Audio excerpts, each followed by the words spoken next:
Good afternoon, everyone. How is everyone doing tonight? Um, Hello. Cherie, all two of us that are um, in the video or in the stream, and then of course we have JD is in the chat and Kat video or in the stream, and then of course let me shut off my YouTube so you don't have to hear my feedback. There we go. It looks like it's going to be slim pickings today. You have my scrambled brain, and I'm just now getting a message that Kay has no internet connection, and so she's going to try to get on her phone. Either way, you get me and Cherie, and since I don't really let Cherie say very much, it might just be a whole lot of me talking. So, um, I haven't heard from Alice today either, so we'll just do what we do. Yep, there's Catnip and Magnolia. Hi, how are you doing? It's good to see you here as well. Um, so I kind of made a in the description that you guys all read for tonight's episode. Hi, Kat. So happy you're here. I love you, and I love all of your help and everything, getting links and stuff going for me. And I didn't get any links for you ready for you for today. So any links that are popping up today, it's all Kat. She's always on top of getting those links going for us. So we appreciate her so much for that. Um, but in the description, oh, now it's all I'm here all by myself, guys. Even my co-hosts have abandoned me. They're not abandoning me. Um, anyway, I kind of made a mistake in the description. Oh, there's my Cherie back. There she goes. Hello. I was feeling so abandoned. Sorry about that. It's okay. Hi, Sean. How are you? It's good to see you. Thank you for joining. Um, so I kind of just made a mistake in the description that I gave you. I think I mentioned that, if you tonight's that I was going to recap last time's episode or last time's chapter because it directly related to this one, but it's not true. It really doesn't. There's Kay. We'll see how long we get to have her tonight. Hi, Kay. Using your phone? Um, Hello. hear us. That's okay. Oh, I hear something. Her little her little face icon starting to jiggle a little bit. Anyway, I don't know how much storm she has going on. There was like a major tornado storms going on. Not her part necessarily at that point yesterday, but there was a lot of tornadoes in the southeast yesterday. So hopefully weather's not part of the connection problem for her. Um, anyway, she'll go out and come back in. We'll give it another try. But tonight's chapter doesn't directly relate to last time's chapter. I recorded a couple of episodes today, and so I was thinking about those when I wrote the description, and that was my mistake. But tonight's episode is definitely um, we'll have some conversation about some money and how it was disproportionately proportioned. And it's really kind of just like every other thing that Joyce Gilchrist does. It kind of it's going to talk about how she misused funds that were given to her via taxpayer dollars to build a state-of-the-art crime lab in Oklahoma City, and she didn't do what she promised she was going to do, and it took her years and years to get to a point. Um, that's okay, Kay. I don't know if you can hear us or not. If you're able to come in, then jump in and join us as soon as you can. Um, but anyway, she was given a lot of money to begin this crime lab, to get it updated so it would be state of the art. And the idea was that that way she wouldn't have to, they wouldn't have to send things out to be tested and things like that. They would be able to do everything in-house. At the same time, OSBI, Oklahoma State Bureau of Investigations, was also in the process of doing the same thing for themselves and for the FBI portion, I guess, so to speak. Hi, T1, great to see you. Um, and so they were able to get their lab up and running, and people were now going to them and paying them to do testing. Oklahoma City was getting to a point where they were going to start taking their money instead of sending it out somewhere else or in keeping it in-house in their own lab that Joyce Gilchrist failed to produce for them. They were starting to send their things to the OSBI lab. So, but rather than me try to tell you everything, I'm going to just kind of taking one page at a time. We'll just kind of go through and talk about. I'll share with you the things that they were not doing, I guess is the best way to say it. I apologize. I'm going to be taking lots of little sips of water, um, trying to speak tonight. So, but so that you don't have to listen to me trying to come up with my own words, I'm going to share the screen. So far, I haven't been in any kind of trouble or been warned or anything about sharing this. So while I have this book up, don't try to read it because I'll get in trouble. um, but I just want to make sure everybody can see what's on the screen there. Make sure I have. Okay, it's not very big anyway, so.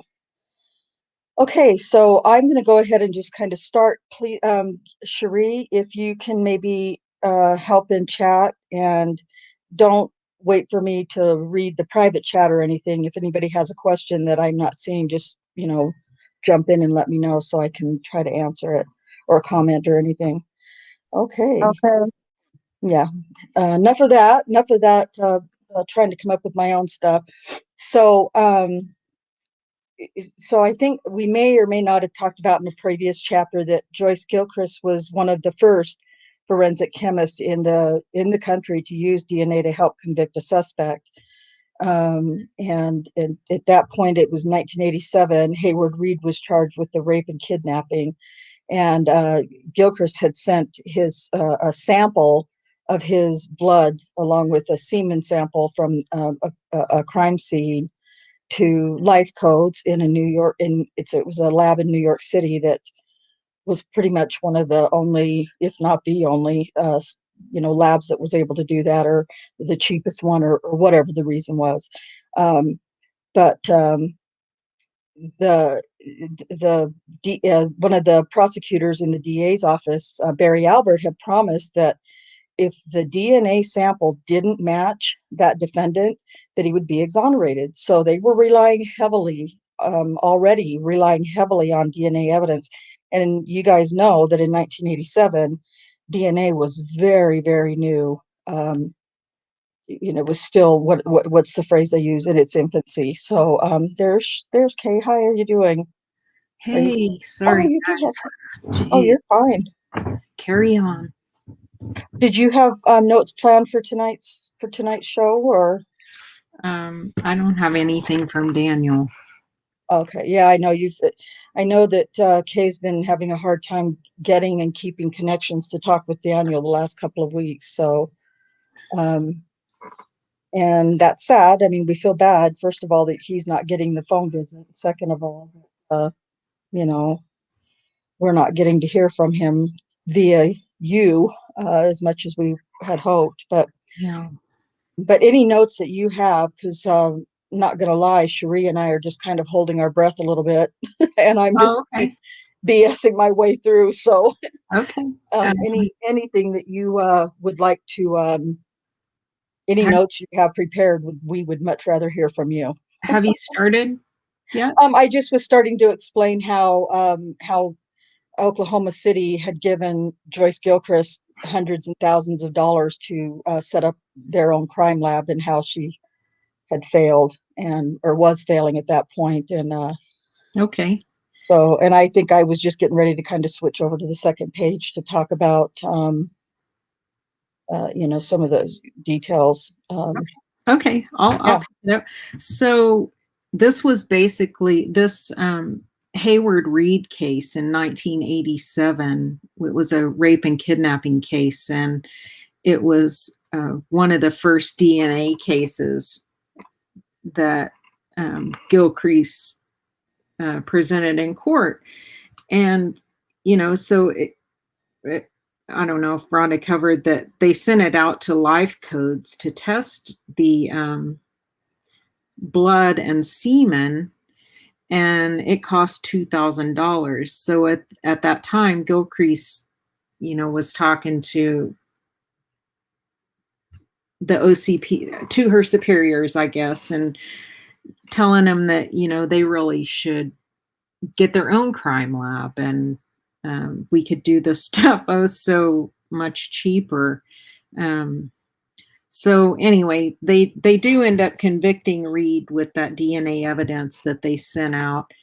And as you can imagine, in Oklahoma County, everyone at the DA's office and Oklahoma City Police Department were really eager to have a DNA lab and be able to convict people with, they felt like, wow, you wouldn't really even need any other evidence if you had DNA evidence.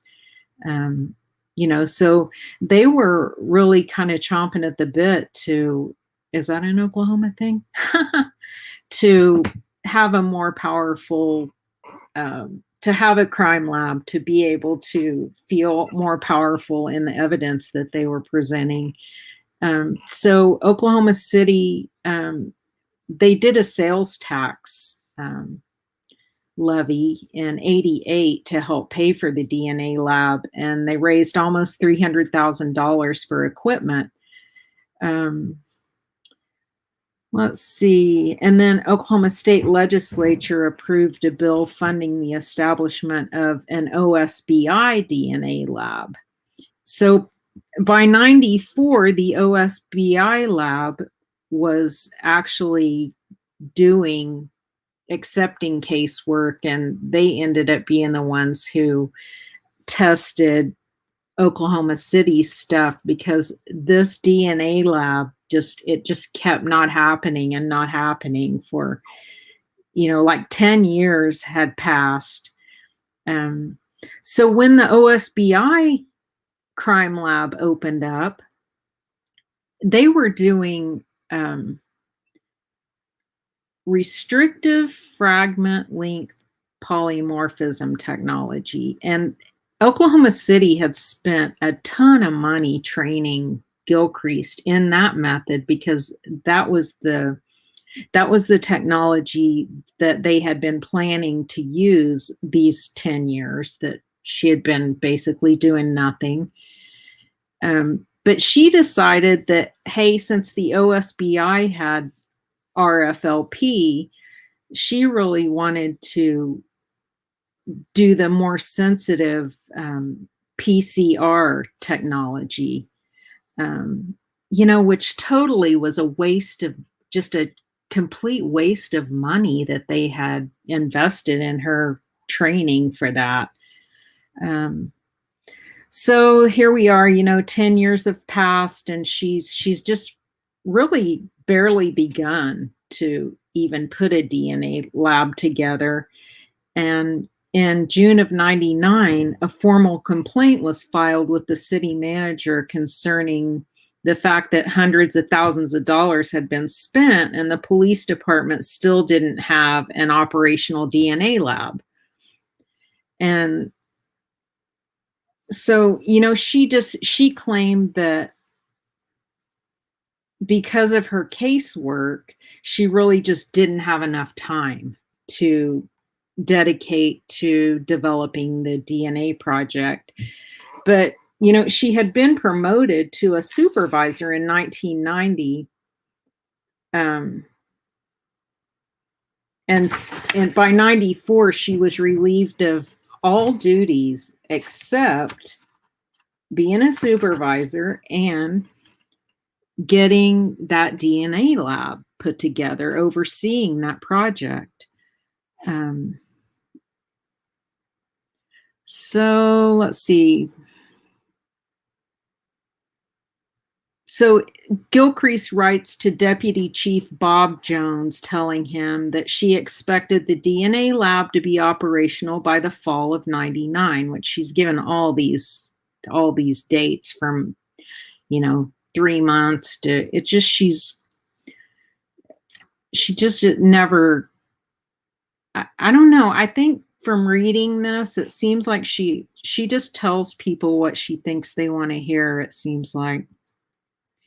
And she always just, whatever the problem is, she just finds other people to blame. One of the OCPD chemists who worked under her said that, everything was really lip service with her, that the bottom line, that why the lab wasn't operational was because she just really never put the time into making it operational. And then, so by the summer of 2000, 73 inmates, we have new DNA technology.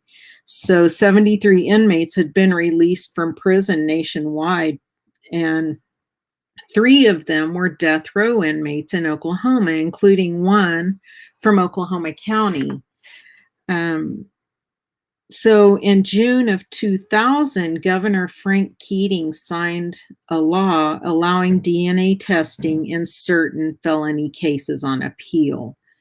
And the Oklahoma defense attorneys, they were really excited about having their cases retested, especially, the ones who knew that their clients were innocent.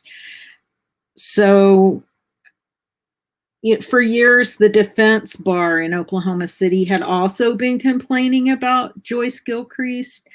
Barry Scheck had, with the Innocence Project, he had gotten involved in things all around the United States, and his work was putting a lot of pressure on, or probably just making a lot of district attorneys and prosecutors really nervous. Let's see.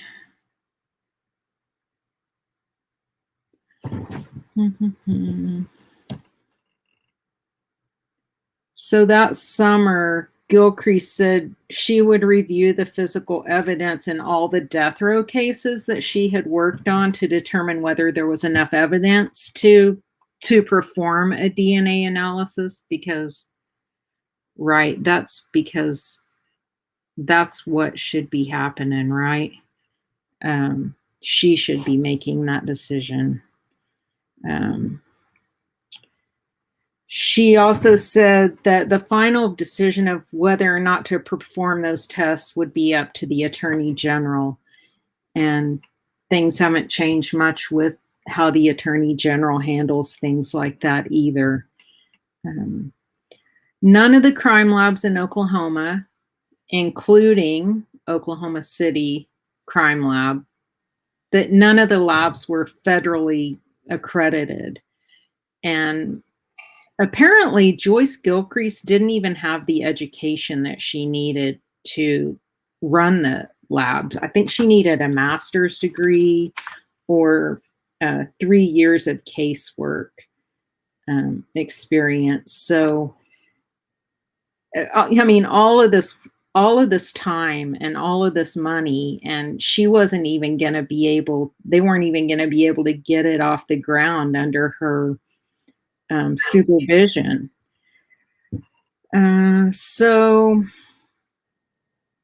the lab had been supervised by someone who does not fully understand what it is to supervise and manage a laboratory, said OCPD chemist.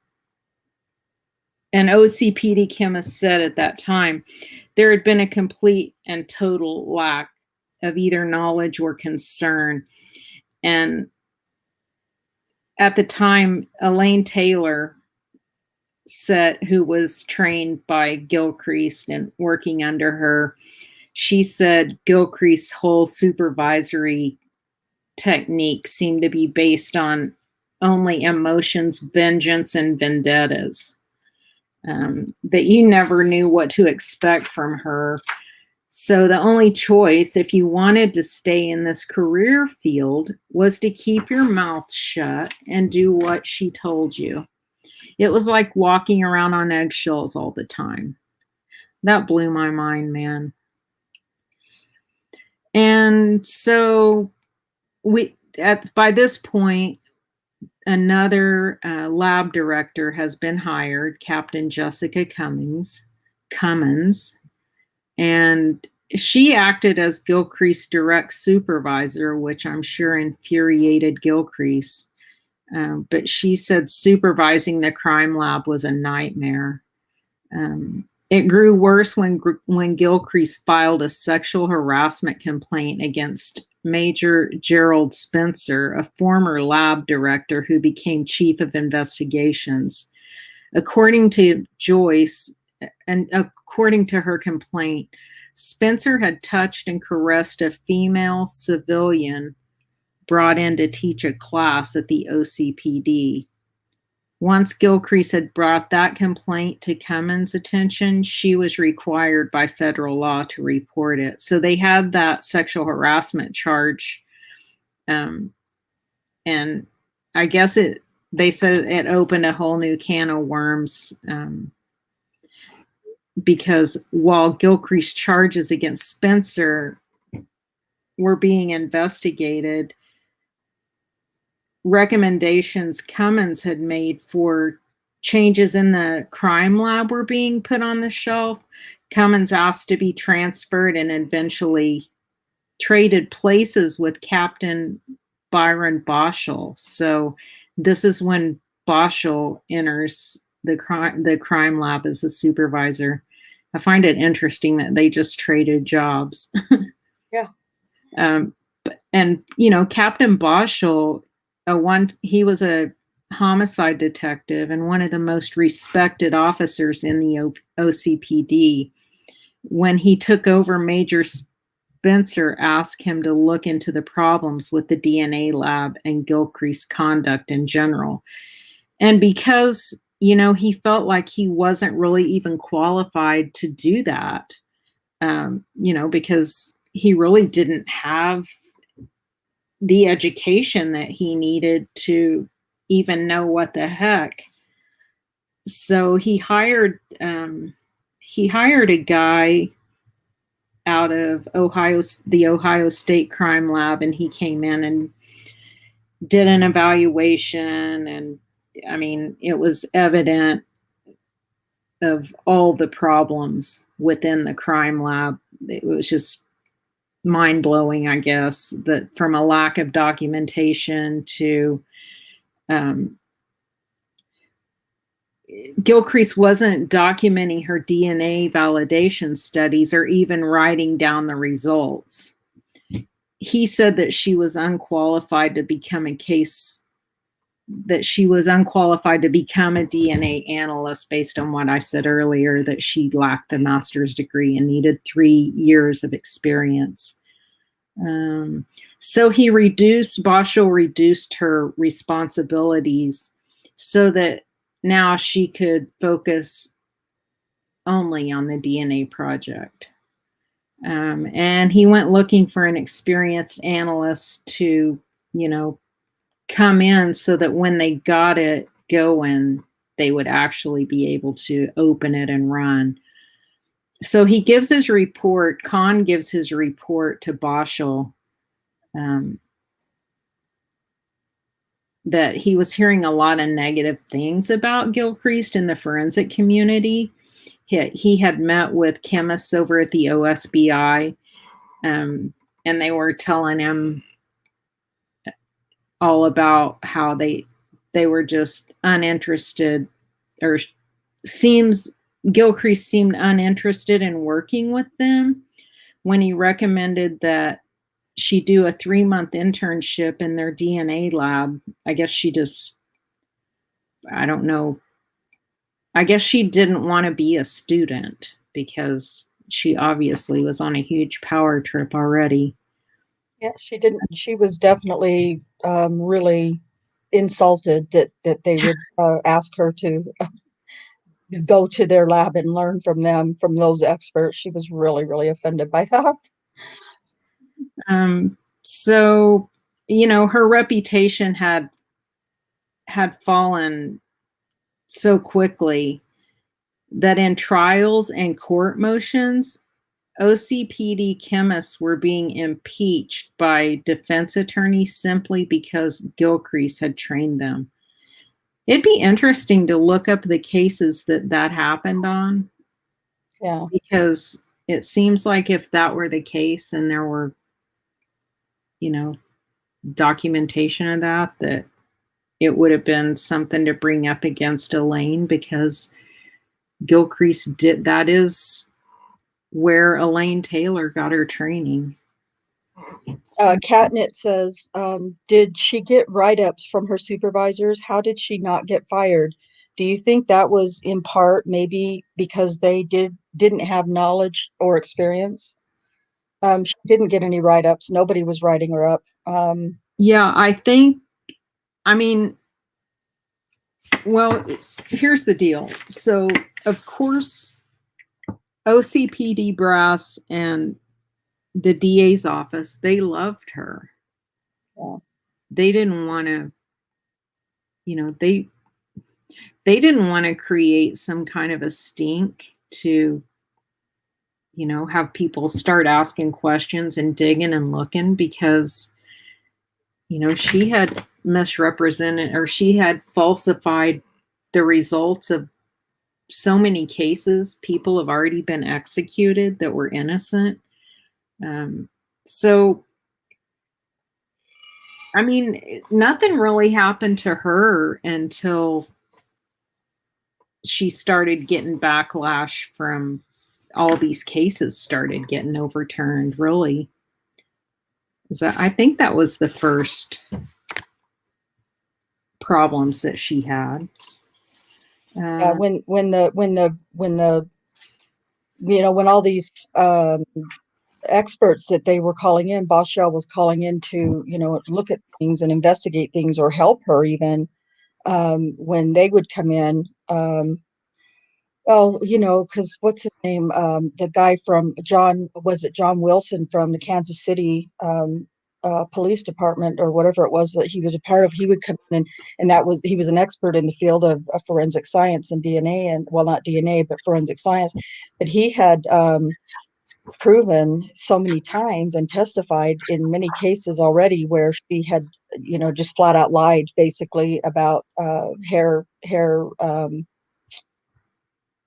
samples, being excluding one person and inculpating one and exculpating another. And it was always, she was exculpating one who was really the should have been the suspect, and inculpating or blaming other people going to prison, that they were sending to prison based on her hair analysis. So it wasn't really until though they started bringing people in, when Boschel started bringing people in to investigate the lab and her work, that they started questioning.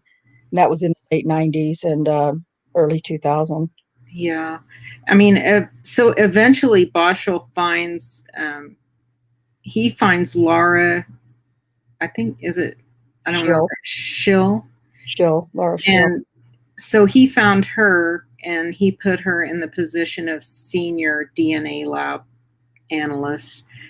And of course, when Joyce heard about this, she said she hoped Schill did not think she was going to start operating the instruments when she arrived.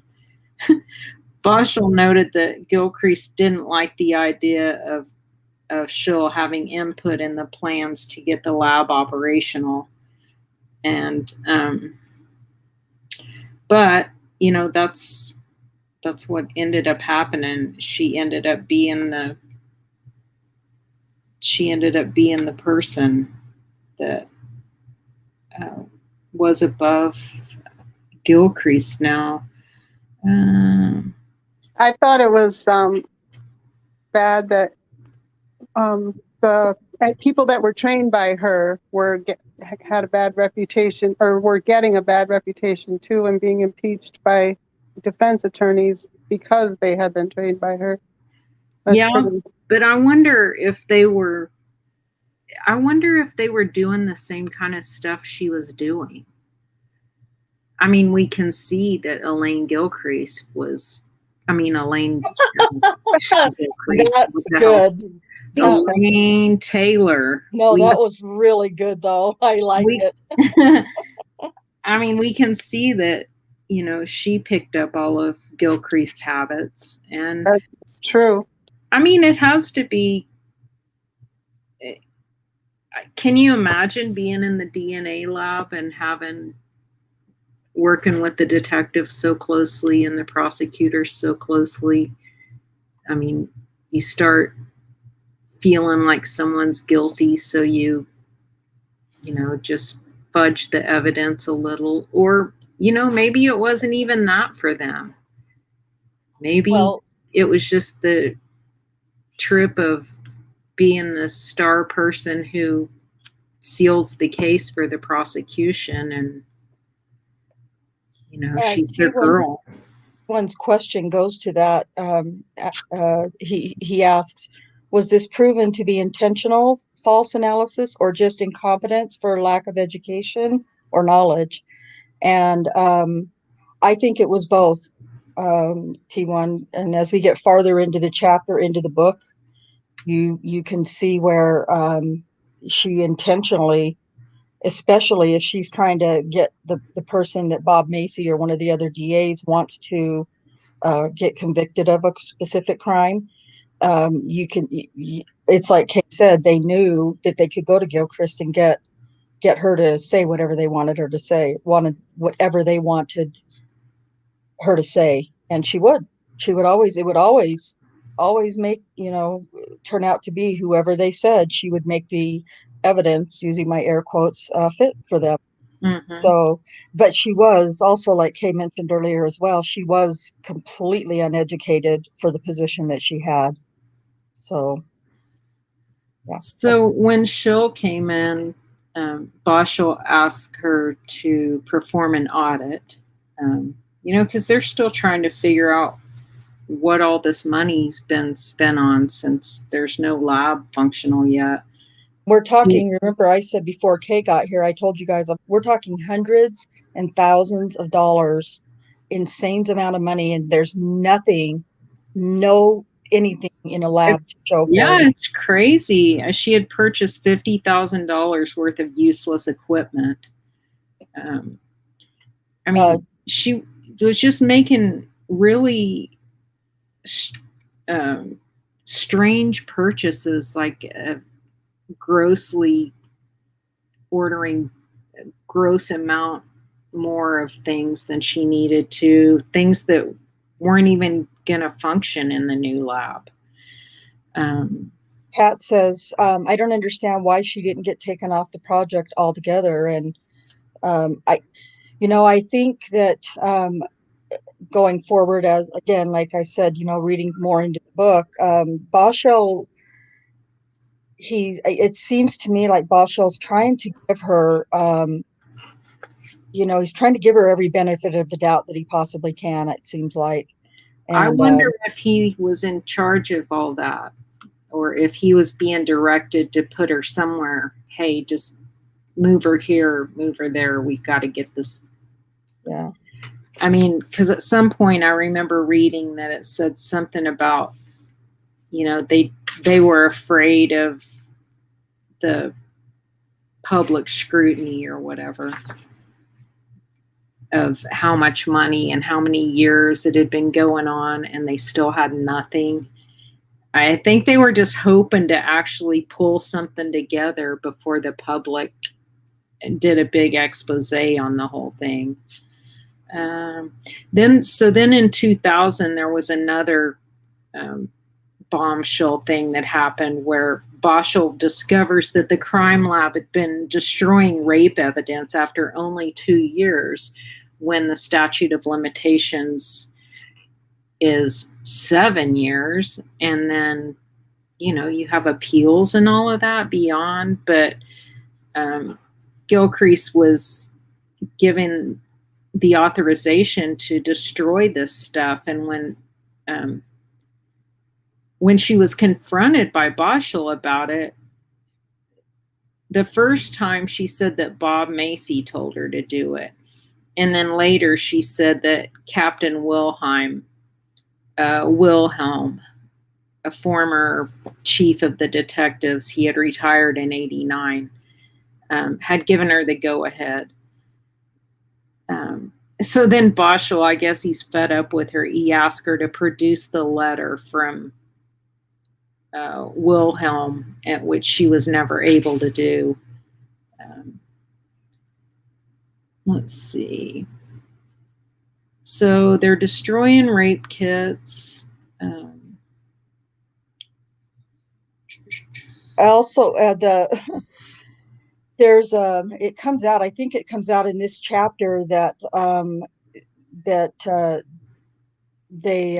they discover that evidence is being taken down by the river. I think they named the river. I don't recall what it was, but they'll dig this great big giant hole down by the river and just bulldoze all this evidence, including rape kits that are, less than 7 years old, into this big hole and burn it.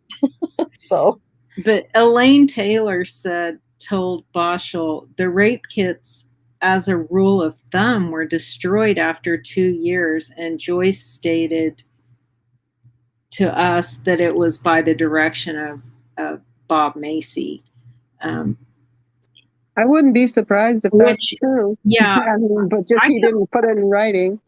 I completely believe that. But you're right. It was probably a phone conversation. But she was doing crap like pouring HIV-infected blood down the sink instead of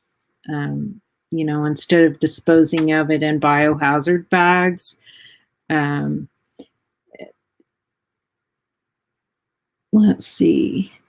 The problem with missing, misplaced, or inappropriately stored evidence was so bad that in October of 2000, Boschel ordered the temporary closing of the crime lab to find, document, and repackage evidence, and then to implement new procedures. This laboratory operated for many years without any policies and procedures, making it susceptible to judicial problems, Boschel wrote. We should identify our weakness and problems before they are exposed in the courts. We will thus minimize a public relations incident and be doing the right thing. So they did, the cleanup and found all kinds of water damaged and mold and just all kinds of contaminated evidence. Then I guess at some point, Gilchrist is still ordering people in the lab under her to destroy rape kits, and a couple of the lower level analysts took it upon themselves to just repackage that stuff.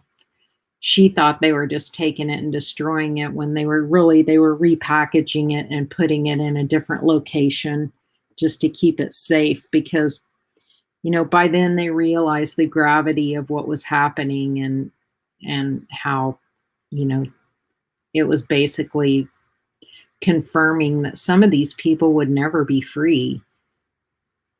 Although they were innocent, they would never be free because there would be no way to test. I think when that happens, they should just let the people go unless they have 100% proof that otherwise that they did it, Yeah, I think new laws have to have some serious teeth in it like that, some so that people won't be breaking the rules. I mean, they Yep. have they have no incentive to not lie, to not disappear evidence. Um, you know, recently, and we talked about this in one of the episodes that we did, but recently, Prater's investigator, he charged him with having, or accused him of having all this evidence that he was storing in his office that should have been in an evidence room. But I guess he claimed that he just wanted to have control of it. I guess that way, if someone, if it was someone wanted to get their hands on it, he wouldn't have to worry about if it slipped through without his blessing or whatever. But as all things go, if you come up against David Prater, he screwed that guy royally, screwed up his life, and the guy dropped his lawsuit against him to try to go put his family back together, I guess. I mean, I don't know. I can't imagine living in Oklahoma County. I mean, I think I live close enough anyway. I'd be scared to live in Oklahoma County. I would too. So let's see. So next, the evidence. We have a lot of evidence that's still missing in high-profile cases, and one of those was David Bryson. He had been convicted of raping a legal secretary in downtown Oklahoma City. Gilchrist had performed a saliva swab on a marijuana pipe, which she matched to Bryson's blood type and secretor status. But after DNA tests showed that he was not the semen donor of the rape evidence taken from the victim, his conviction was overturned and he was given a new trial. But when his defense attorney asked for all the evidence in the case, neither the saliva swab nor the pipe itself could be located. I'm sure that happened with many cases. Very Also, convenient. There was a lot of missing evidence and whatnot in the Gilchrist era. yeah, like the Robert Lee Miller and the Ronnie Lott double homicide rape case. The shirt and jacket of the murder defendant Bigler Job Stouffer had been lost. So Boschel, he told Gilchrist he wanted her to make a report of all the cases with missing evidence. So when she comes back,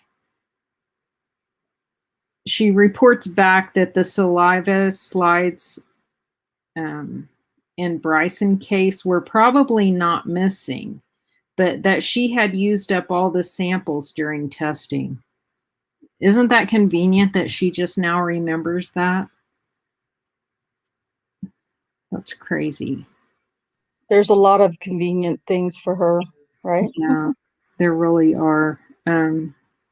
Kat She had used wants to know. Kat is asking. Well, of course, there's no silly questions. So, and with this case, with this people, anything is possible. But she says, not sure if this is a silly question. Was there a job description for Joyce Gilchrist, her responsibilities, etc.?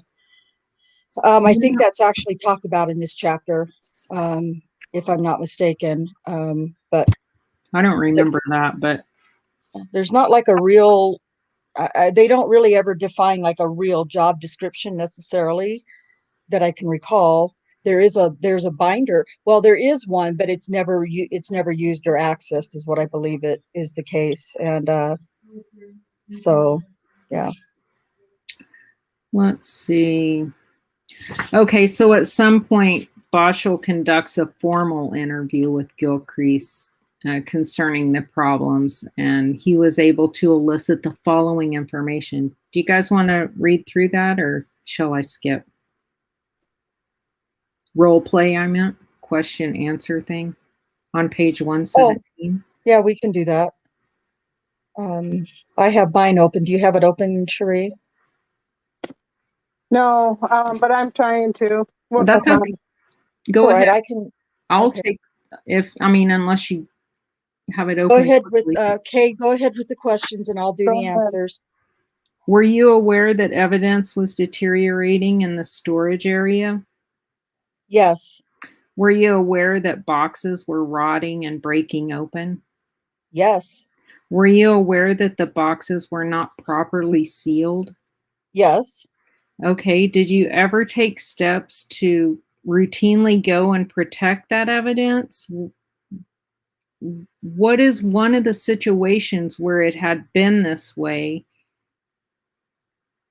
Was it one of the situations where it had been this way and there's nothing to be done? Well, I made suggestions and recommendations to our captain. I think it was Captain Hill at the time. Prior to that, it was Major Upchurch, but we didn't get anything done. Okay, did some of this evidence become important in appeals and new trials where we would have to go back and dig this evidence out and re-examine it? Yes, I believe so. Were some of these cases with evidence in these improper conditions part of death penalty cases? I believe there were, yes. So Boschel says he obviously had a serious problem on his hands, which is an understatement. Let's see.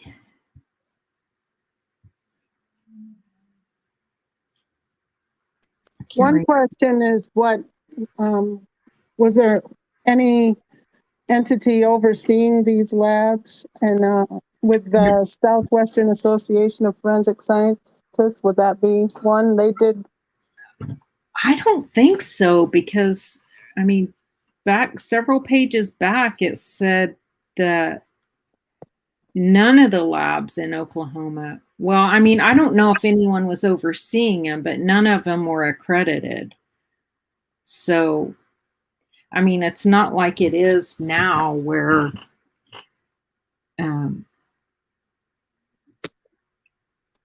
I can't remember, is Oklahoma City, is the lab, or was it in 2014, were they doing their own serology again?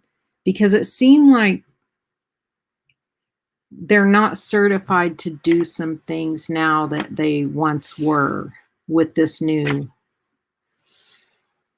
with the DNA lab. It seems like some of the tests, and I guess I'm not educated enough to realize. I'm sorry, I didn't hear what Cherie had said to start with. She asked if there was anyone overseeing, like anyone reviewing the protocols or whatever in the lab. Nope, everybody left her alone. Everybody left Gilchrist alone.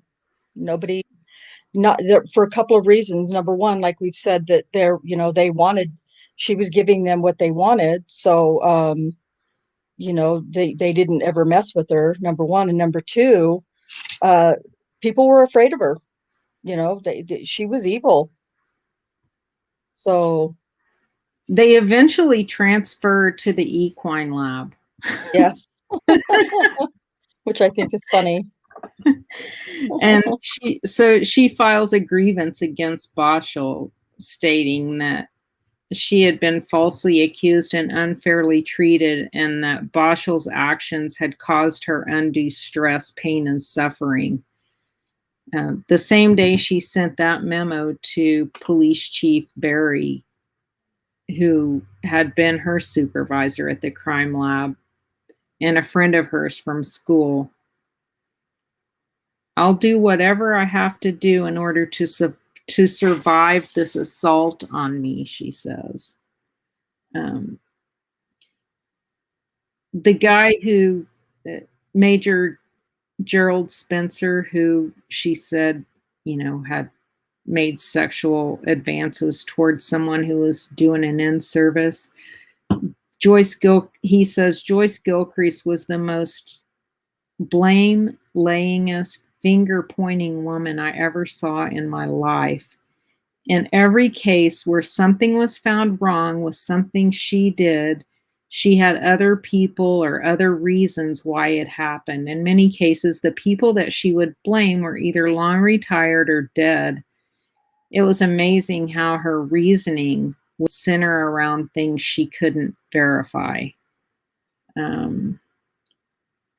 So, summing up his interview with Gilchrist, Boschel noted that there were numerous occasions in which she responded to questions in a misleading manner. But after she was transferred to the equine lab,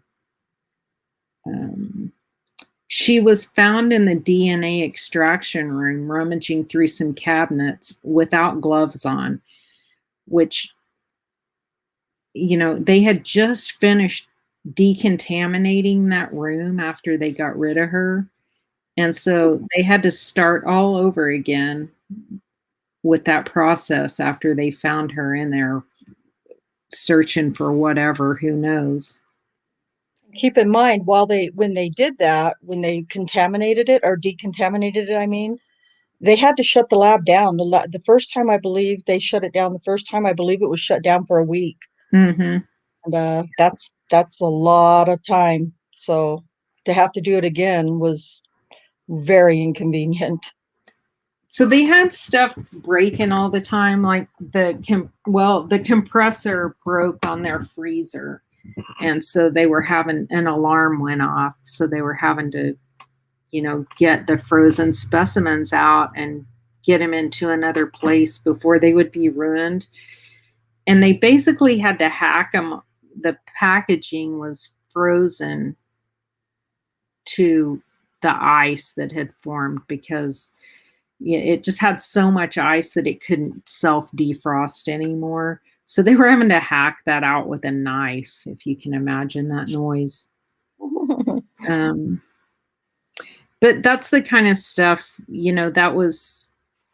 it had been brought to her attention when she was the manager that there was a problem, with ice buildup, and nothing was ever done about it, which she just says that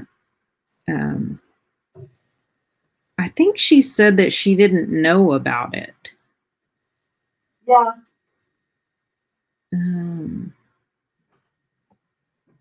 She didn't remember talking to any freezer repairman about defrosting the freezer. Oh, okay. She had called a repairman who told her that she needed to move all the evidence boxes away from the freezer and that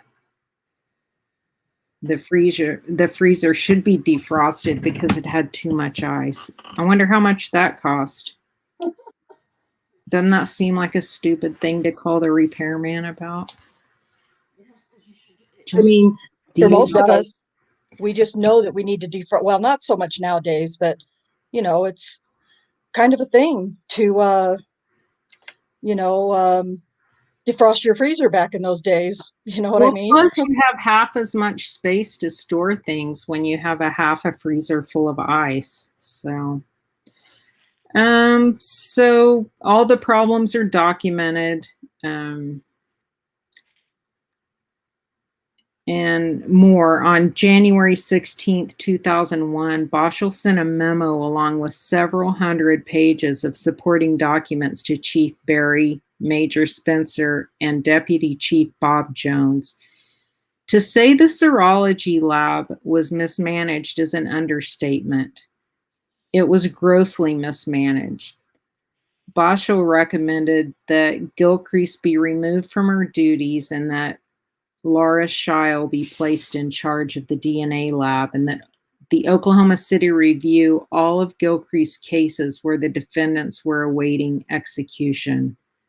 If we fail to take action, Boschel concluded, We very well may find civil action being taken against the city, the laboratory, and the civilian and sworn personnel involved. The Boschel memo and its 500 pages of attachments reads like a novel.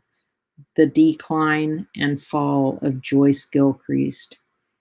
And it was only just the beginning. Dun dun dun. Bum, bum, bum. Yeah. Yeah, and like I said, that kind of real gives you an idea of how poorly and ineffectively and dangerously the lab was being run. And I can't remember who it was that asked the question a little bit back, but I think T1 and Catnet both referenced it. Wasn't there any oversight, or wasn't anybody, weren't there any policy manuals or and all that stuff? And there were policy manuals, but like I said, nobody wanted to touch her. You know, the defense counsel were afraid to say anything initially because they already had an uphill battle to fight with her in the crime lab as it was. And they knew what she was capable of, and so they were afraid to, it was a bunch of men and probably women defense counsel who they had to give up their balls, for lack of a really much better term, because they were already screwed going into a trial with her in the lab. But if they make trouble for her, they're going, they knew that she was capable of doing even more damage, just, with her lying and falsifying information.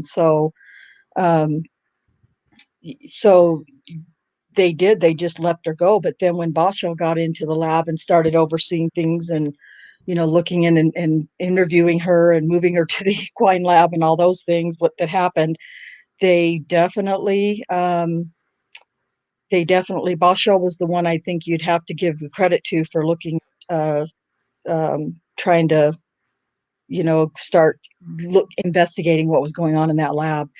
However, we know Isn't it for a a fact, shame that there was only one honest guy that's one honest guy, sticking yeah, out?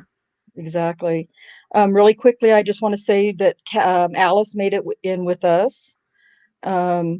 Sean says, welcome, Alice. I apologize that you didn't get the notification. I don't know why. No, it's nothing to do with you, Rhonda. It's something going on with my phone. It kicked me out of Facebook the other day there, and I thought my Facebook got hacked, and it took me ages to get it back. And so it's something going on with my blooming phone. So I'll need to try and work it out. Okay. Well, I'm glad you made it. Sean said that she sounds absolutely incompetent to be anywhere near a white coat. Surely there must have been signs along the way that she was wrong. And yes, she was definitely. There were signs. But like I said, nobody, the DA's office wasn't going to do anything because they were getting what they needed from her, and the defense counsel, the especially the public defender's offices, they were afraid to say anything. They didn't want to make their already bad problem worse. So I mean, yeah, go it's ahead. just unbelievable. I mean, see, when I was listening to that chapter, I was like, are you fucking kidding me? They knew this shit was going on long before, and they done nothing about it, and they let her get away with it. And everything. I mean, surely if there was that many defence teams that were against her, surely one of them had a set of balls to be able to come forward and say, look, she's not doing the job right. You know what I mean? It's the other people that knew that this was happening as well. They've got a lot to answer for too. I mean, destroying rape kits of all things. You know what I mean? That when I heard that, I was like, and I was on the bus, and I nearly shouted out and swore on the bus. Well, what stopped you? Because there was people on the bus, and I went, "Are you fine?" And then I realised where I was. I was like, "Oh, are you fucking kidding me?" You didn't want to get thrown off the bus for public indecency, huh? No. Yeah, it is. I mean, we do the best we can trying to give you guys, the information from the chapters, but really, you don't really, we can't possibly give you the depth and the feeling of these different chapters because really, like I've said before, I recommend either buying the book or the Kindle or just come and listen to me reading it for you for free. But because it's astounding what Oh, it's an eye opener. I tell you, you think that you've heard a lot with the cases that we've been doing and stuff like that. That is just beyond a joke. I don't know how that woman was in the job she was in for as long as she was in it. yeah. Did you guys see Jenny's post on Facebook yesterday? She says, if the state of Oklahoma acknowledged the fact that Oklahoma City Police forensic analyst Elaine Taylor perjured herself multiple times in Daniel's trial, the state would have to reopen all her cases. Do you think the state would want to do this? No. It's cheaper to keep an innocent man in prison than to do the right thing and give Daniel a fair trial. This is sick and sad. It is. It is. And then they've got to admit that they were wrong in the first place, Kay. And a lot of them can't do that. They can't take it in their hand and say, look, I mean, I know apologies aren't going to make much difference in that, but I'm really sorry. My department's really sorry. We got it wrong. Here's a lump sum. You know what I mean? I know it's not going to change anything. We're really sorry. But they don't. Yeah, they don't. I mean, I think it's such a big can of worms now that, it's a shame that we didn't learn our lesson with Joyce Gilchrist. Nothing has changed. Nothing has changed.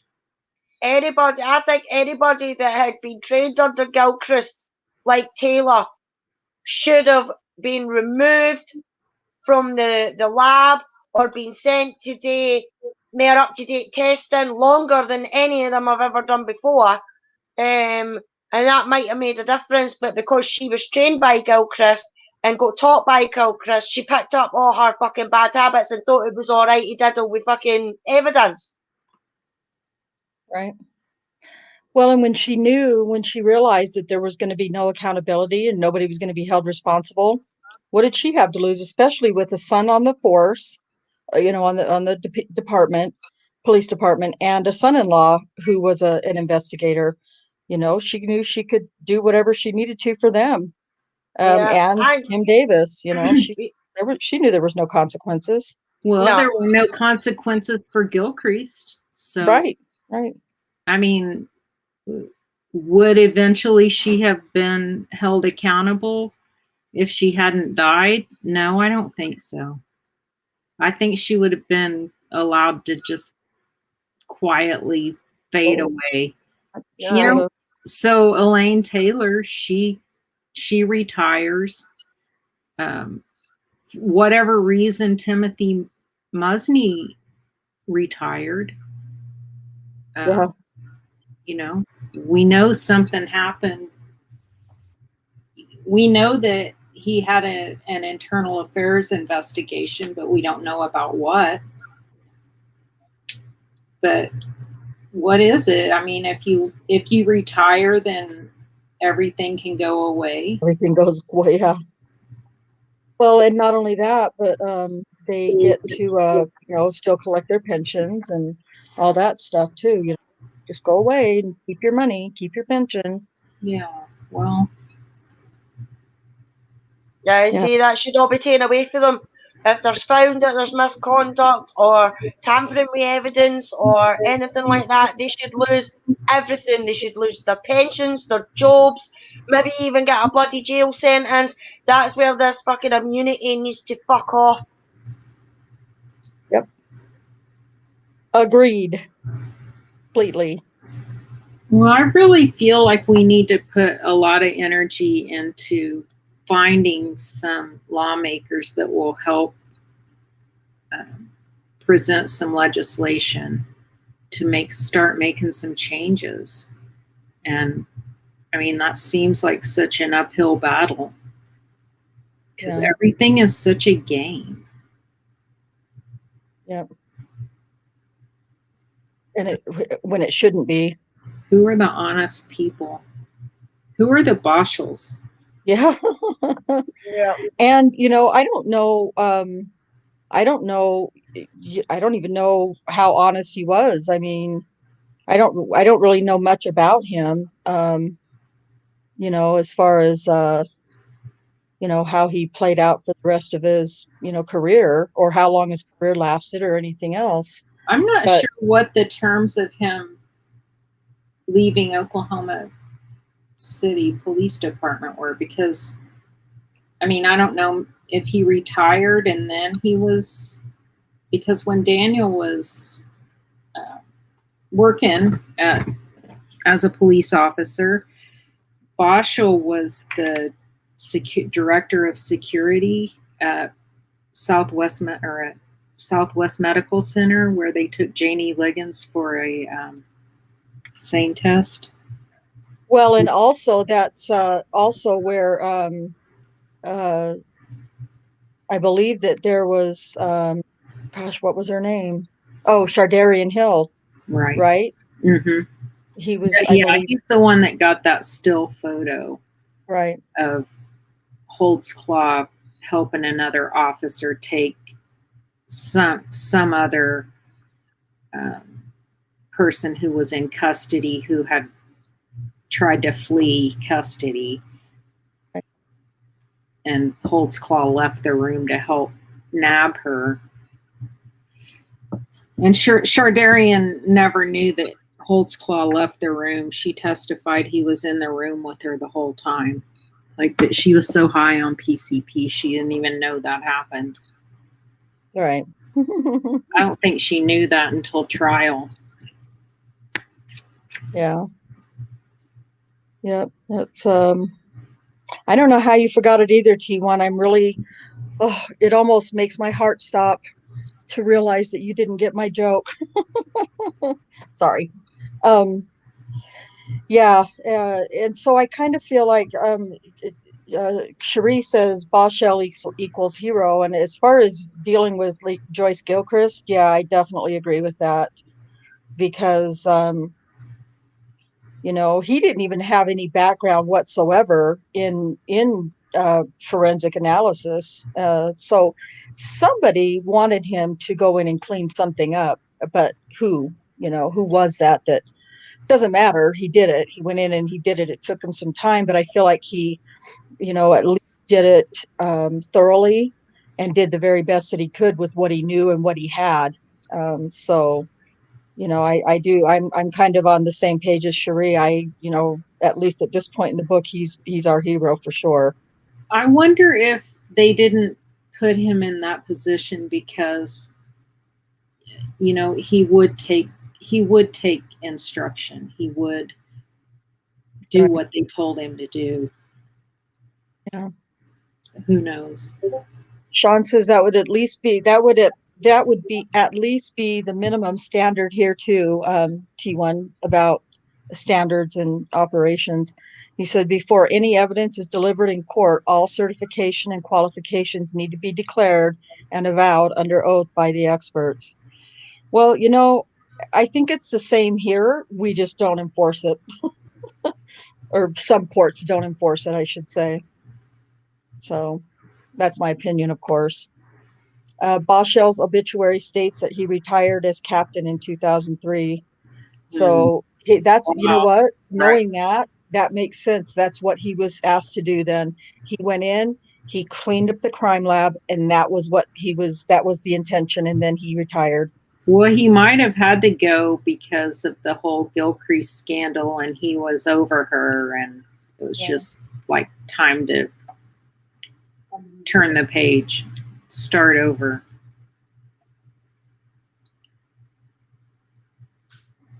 I don't know how much blame he took for that, being her supervisor. Have anything else to do?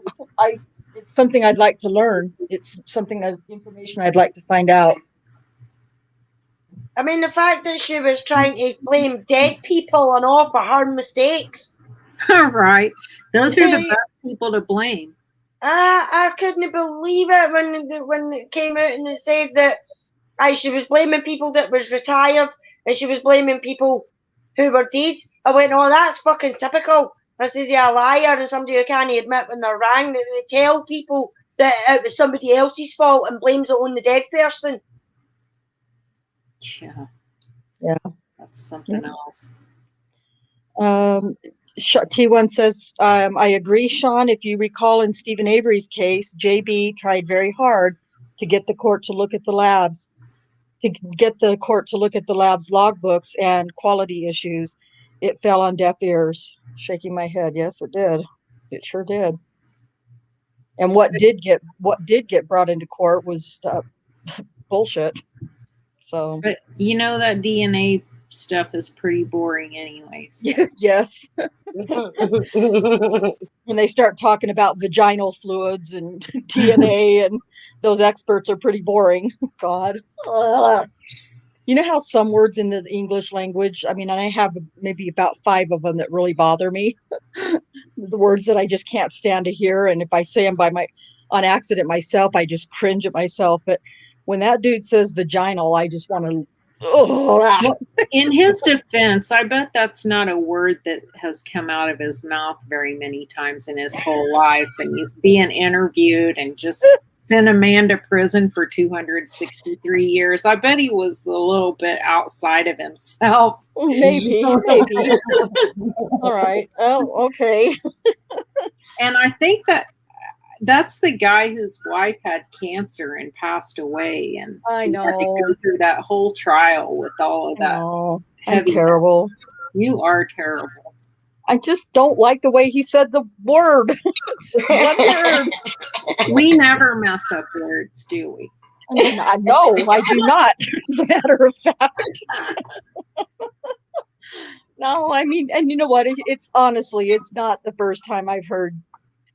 No offense, guys, really, no offense to you, but it's not the first time I've heard a man or a male use that, pronounce it that way. It's just.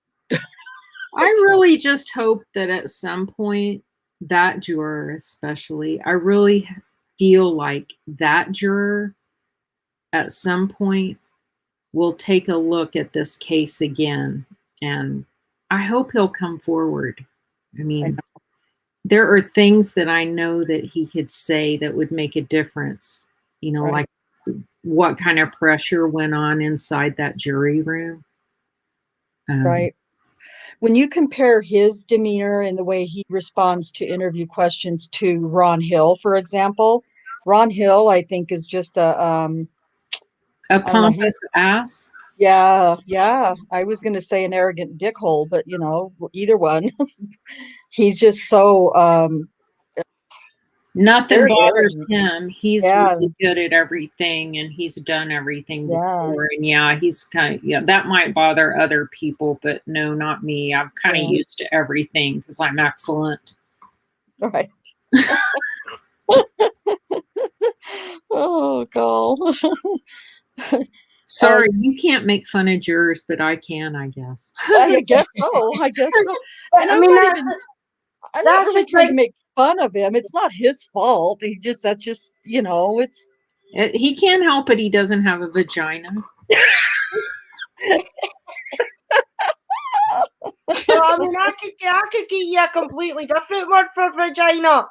Okay, T1, that's over the line right there. You knew that word would most likely set someone off. I am not even going to put that up. Screw you, T1. You suck. You are not my friend anymore. Oh, no. All right. Anyway, but yeah, so we like I said, this one dealt with a lot of the financials and the misappropriation of hundreds and thousands of dollars in the crime lab. So we just basically have to keep that in mind as we go on to these next coming chapters. And I think chapter 7, we get into some pretty heavy cases again. So, so next Thursday we will definitely talk about. I believe it's going to be Robert Lee Miller case. And it's a is that one it, or is it? No, it's not Robert Lee Miller, because chapter eight's the one that gets me, guys. I struggled with chapter 8 so bad, and then chapter 9 wasn't a whole lot better. So I can't recall exactly what chapter 7 was about, but it's not Ronald Lee Miller. Do you guys remember, Cherie or Kay, Let me or look. or if you've looked at it or listened to it yet, Alice? No, I'm just getting ready to do 7. Okay, yeah, I don't. I'm trying to I'm get not. Okay, I'm not 100% certain, but it's It's called A Robbery Gone Wrong. I'm not sure of the 7. name. It's DNA no, Oh, doesn't 7. lie. yeah. Elaine Okay. Scott is the victim. Um, Oh, Alfred Alfred Brian Bryan Mitchell. Mitchell. Right. Yep. Alfred Brian Mitchell. I believe he's not a good guy, but I believe that he was also, gosh, Cherie, he was in our presentation, our Gilchrist presentation, wasn't he? Yes. He's not, he is not, he's not a, he's, he's not a bad guy, if I recall. I don't think he was a bad guy. So yeah, you'll have to definitely take a listen to chapter 7 if you haven't already, and get an idea of what what that case is going to be all about. And then, like I said, I keep talking about chapter 8 because chapter 8 is pretty rough. And I will give you this much about chapter 8. It's the entire chapter, or well, most of the chapters are regarding the death penalty because that's what Bob Macy lived for. But this one goes into quite a bit of specific detail about the death penalty case. And it's very emotional, or at least it was for me. And so hurry up and get caught up, listen to chapter 7, join us on the panel next week when we talk about chapter 7, and get to chapter 8 because it's a really emotional chapter, I believe. So Cherie or Kay or Alice, you guys have anything else you want to say about chapter whatever chapters, chapter 6 or anything for that matter? I'm good. I'm good. Yeah, I think I am too. Okay, Kay, I know you said just really quickly before we go, you said I mentioned to the chat that you hadn't had very many successful chats with Daniel lately because of connections and whatnot. But can you give us a brief idea of how he's doing? Oh, he's doing all right. He's just super anxious for the numbers to go down of cases, and they're actually going up. So I don't know if they have a variant in the prison now and they're going to start all over. But he just seemed today like a little bit ho-hum, and then we got cut off. So So frustrating. I think maybe some of his lackadaisiness is just from having the phone calls interrupted this week. Right. Because that is the only connection he really has to Sure. feeling normal. Right. Talking to people in the outside world. It's Yeah. hard to believe it's been over a year since he's had a in-person visit. Yeah, that's really, really sad. Very sad. So, but he's always upbeat at the end of the phone calls, but we just didn't have a end. The end was abrupt with no parting words. So yeah, frustrating. Yeah. Yeah. Well, I'll just tell everybody before we sign off, Spooky has joined our Discord. Spooky from Foul Play has joined our Discord, and Yay, Spooky! yeah, we're really excited. Well, anybody who joins, of course. we are happy to have everybody there. We want to fill up our Discord with all sorts of supporters and, make sure that we can spread awareness about Daniel's case. But she asked me about writing to Daniel, and I told her how we've been kind of doing it. People can write on their own and send it through the mail, or send it to me in a DM, and I'll email it for you. So she wrote a really nice letter. Well, I didn't read it, but she put a letter in my DM for Daniel today, and I'm going to send that out to Daniel tonight. I felt bad because I think I was unclear about when she asked a question about how do we get mail to him. I told her that not I don't know how to say this without sounding like I'm so special, because it's not that at all, but not everybody is able to email Daniel. That's going to be up to him and relationships, I think, that he forms as he gets to know people, I think.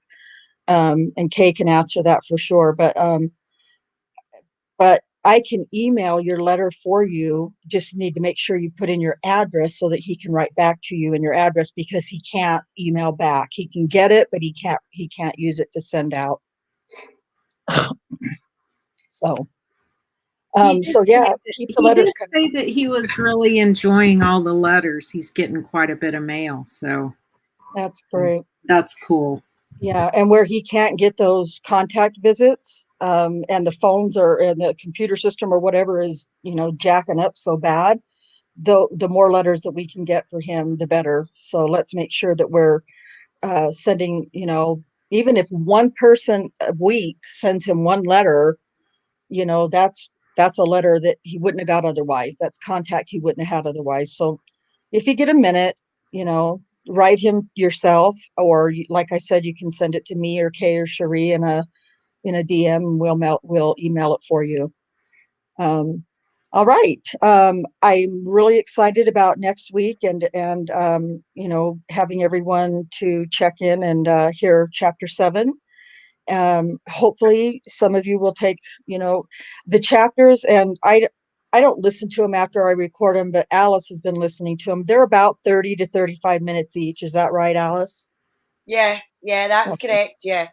Yeah. So, if you're, just scrubbing toilets or driving to work or whatever you're doing, pop in your earbuds and just listen to a chapter a day or every other day or a week even, and catch up with us, because it's really a good book. And if anybody knows about how to get a hold of different people, celebrities or whatever, I want to get a hold of Mark Furman, because I would love to invite him, even though I don't live there.